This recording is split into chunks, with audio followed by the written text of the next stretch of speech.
আলাইকুম। তো দিনটি ছিল আমার ছোটো ভাইয়ের বৌভাত, সরি আমার ছোটো ভাইয়ের বউয়ের ওয়ালিমা। বৌভাত এখন বলা যাবে না, বৌভাত নাকি পুরানো হয়ে গেছে, এখন ওয়ালিমা হচ্ছে পশ।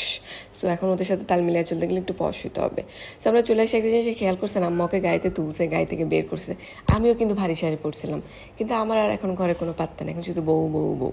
আচ্ছা যাই হোক, এটা হচ্ছে যে আমাদের ভ্যানিউ ছিল, এটা জামানের 3 তলায়। সো এটা হচ্ছে ওরা কাপল শুটস নিতেছিল, তো আমি একটু স্টেজ খালি পাই, ভাবলাম আমি একটু ভিডিও করে নিই। সেখানে আমরা কিছু ছবি টবি তুললাম, তারপরে এখানে সুফলের সাথে আমি একটু কাপল ভিডিও করতে চেয়েছিলাম, যেটাও করতে দেয় নেই। আমার ছেলে তাল করতেছে আর তা না সুন্দর এগুলো রেকর্ড করতেছে। আর এই হচ্ছে যে ক্যামেরাম্যান ভাইয়া কাপল ফটো তুলতেছে, আর পাশেই আমার কাজিন যে এখনও সিঙ্গেল, সে বসে বসে আফসোস করতেছে জিন্দগিতে কী করলাম, কবে আসবে আমার দিন। না, চিন্তা করিস না, তোদেরকেও বিয়ে করায় দিব খুবই শীঘ্র। এখনকার পোলাপেনটা একটু তাড়াতাড়ি বিয়ে করে, আর আমার মনে হয় তাড়াতাড়ি বিয়ে করাটাই ভালো। আমি আর সুফলও কিন্তু খুব তাড়াতাড়ি, আমার 21 বছর আর সুফলের হচ্ছিল 24 বছরে আমরা বিয়ে করে ফেলছিলাম।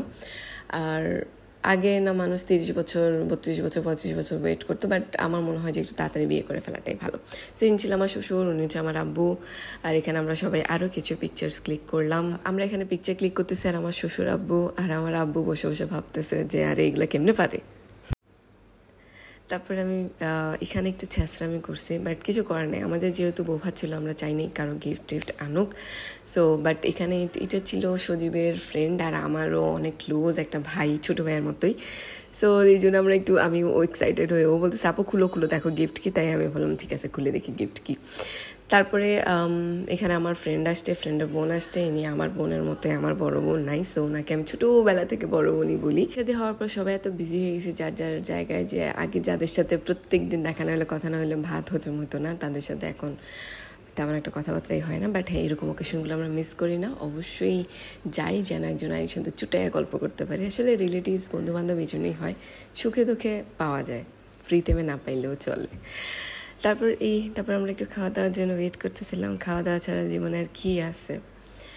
আমার তো ভাই খাওয়া দাওয়া অনেক বেশি পছন্দ, আমি একটু ফুডি মানুষ, এটাকে আপনারা একটু কি বলে সুন্দর চোখে দেখেন। তারপরে আমি মোর খাওয়া দাওয়ার জন্য ওয়েট করতেছিলাম, বরের টেবিল তো একটু বেশি সমাদর আগে দিয়ে দিছে, আমাদেরকে একটু পরে হলেও দিছে। এখানে আমার বান্ধবী আমার খাবার বেড়ে দিচ্ছিল, তারপর আমি চিকেন দিয়ে খাবারটা আগে শুরু করছে। এদের খাবার এত ভালো, যারা জামানে প্রোগ্রাম করছেন কিংবা করেন, জামান কিন্তু অনেক আগের, আর তারা কিন্তু তাদের রেপুটেশন ধরে রাখছে, তাদের খাবারে অন্যরকম একটা টেস্ট আছে, একটা ন্যাচারাল একটা ভাব আছে, আর্টিফিশিয়াল জিনিসটা নাই, যেটা ম্যাক্সিমাম বিয়ে বাড়িতে হয়। তারপর আমার ফেভারিট পার্ট বেআইন মালা, এই জিনিসটা আমার অনেক ভালো লাগে। আমি কবে যে বেআইন হবেও, কবে যে আমার ছেলেকে বিয়ে দিব, কবে যে আমি এবার মালা বদল করবো। তারপরে তাদের ছবি তোলা এলাম সজীবকে দিয়ে, বড় হয়েছে তো কী হয়েছে, ছবি তোলা প্রথম কাজ। তারপর বেআইরাও পিছিয়ে নেই, বেআইরাও ছবি তুলছে। এখানে আমার ছেলে আমাকে ফুল দিয়ে দিচ্ছে, আমি হঠাৎ করে দিই কিরে আমার ফুল ছিঁড়েছে গিয়ে, পরে পাশ দিয়ে দিকে আমার ছেলে। তারপরে এখানে আমার শ্বশুর শাশুড়ি বিদায় নিয়ে যাচ্ছিলো, তখন প্রায় 11:30-12টা বেজে যাচ্ছিলো।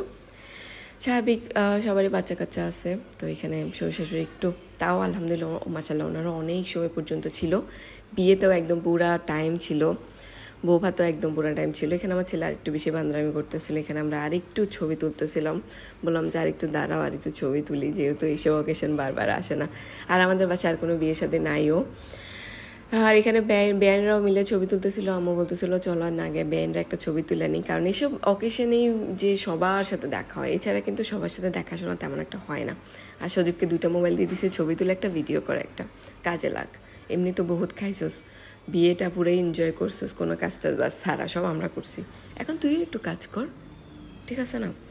ওকে, তারপরে এগুলো শেষে ছেলেদের পালা ছিল, মানে মুরব্বীদের পালা ছিল, ওনারাও ভাবলো যে না আমাদেরও একটু ছবি টবি তোলা দরকার আছে। আর এটা ঠিক আছে, সব অধিকার কি মেয়েদের, শুধু মহিলারাই ছবি তুলবে? না, হতে পারে না, আঙ্কেলদেরও উচিত ছবি টবি তোলা। তারপরে এখানে আমরা আরও ছবি তুললাম, আর আমি একটু বউয়ের গহনা ঠিক করে দিচ্ছিলাম, আমি আর সজীব মিলে, কারণ আমাদের প্যারা লাগতেছিল, ওর গহনাটা বারবার উল্টায় যাচ্ছিল, আর এটা আমাদের দুজনেরই বিরক্ত লাগতেছিল, ভাই বোন বলে কথা, টেস্ট বা বিরক্তি সবই মিল আছে আমাদের।